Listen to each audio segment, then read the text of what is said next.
Okay, picture this for a second. What if a game like cricket had no rules? I mean, total chaos, right? Well, believe it or not, that exact same idea is what keeps the entire world of business from falling apart. And today, we're going to pull back the curtain on the official rulebook that makes it all work: accounting standards. No, I'm serious. Just think about it. What if businesses had zero rules? It'd be the Wild West. How on earth would you know if a company was actually making a profit? Or how could you even begin to compare two different companies? You couldn't. It would be an absolute mess. In this cricket example, it just hits the nail on the head. You know, on one side, you've got total chaos. Batsmen are just, making up their own scores? It's madness. But on the other side, with a clear set of rules, you get order. Everyone's playing the same game, so you can actually compare teams and figure out who's the real winner. And guess what? Business is exactly the same. Okay, so let's bring this into the real world. A bank is trying to decide who to give a loan to. They're looking at business A, which uses its own special way of doing its books. Let's call it method X. Then there's business B, and they're using a totally different method Y. So how is that bank supposed to make a fair choice? They can't. It's like they're trying to compare two reports written in completely different languages. And this is precisely where our hero of the story comes in. To clean up all that chaos and make sure everyone is speaking the same financial language, we have accounting standards. So what exactly are they?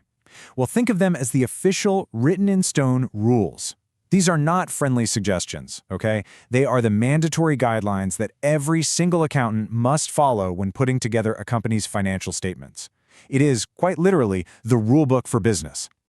So why do we need this rulebook so badly? Well, it really comes down to four huge benefits.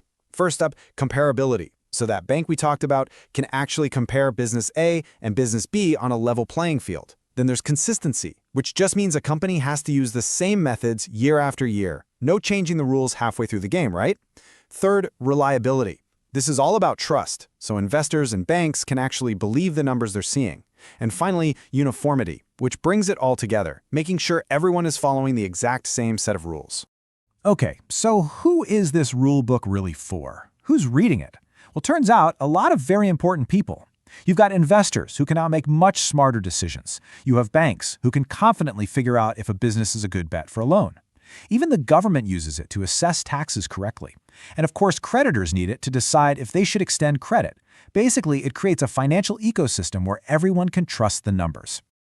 All right, let's zoom in a bit and talk about India's rulebook specifically. Because it's not just one static set of rules. Oh no, there's been a really important evolution, a shift from a purely local system to one that's much more in line with the rest of the globe. So who are the rule makers? Well, here in India, the traditional standards, which are just called AS, are issued by the Institute of Chartered Accountants of India, the ICAI. But then you've got the global standards setter, the International Accounting Standards Board, or ISB. They issue what's known as IFRS, which is used by, well, most of the world. And this is the key setup we need to get our heads around. And this is where it gets really interesting. Check this out. The old Indian standards, AS, are what we call rule-based. It's like, here is the rule, you must follow it to the letter, no questions asked. But the modern standards, IND-IS, are principle-based. They focus more on the big picture, the substance of what's happening. IND-IS also embraces something called fair value and demands way more detailed information, which is why it's the standard for all the big, publicly listed companies in India. Now, this switch to the modern IND-AS didn't happen overnight. It was a very deliberate step-by-step process. It kicked off around 2015 with the largest companies. We're talking the big guys with a net worth over 500 crores. Then, in 2017, the medium-sized companies came on board. And for the smaller businesses, it's still optional. This slow rollout was super smart because it made a massive change much easier for everyone to handle. Okay, I know this might feel a little technical, but stick with me, because here's the kicker. This is the big so what. The rulebook a company follows can completely change the story its finances tell. The numbers on the page can look wildly different depending on which set of rules they're playing by. Let me show you what I mean with a super simple but really powerful example. Imagine a company buys a piece of land back in 2010. They paid 10 lakh rupees for it. Straightforward enough, right? Okay, so if that company is still using the old AS rules, their balance sheet today would say that land is worth, drumroll please, 10 lakh rupees. Yep, exactly what they paid for it more than a decade ago. This is called historical cost. Now, you tell me, does that sound like the real value of that land today? Of course not. It's not even close. But look what happens under the new Indus rules. The company has to report the land at its fair value, what it's actually worth on the market today. Let's say that land is now worth 50 lakh rupees.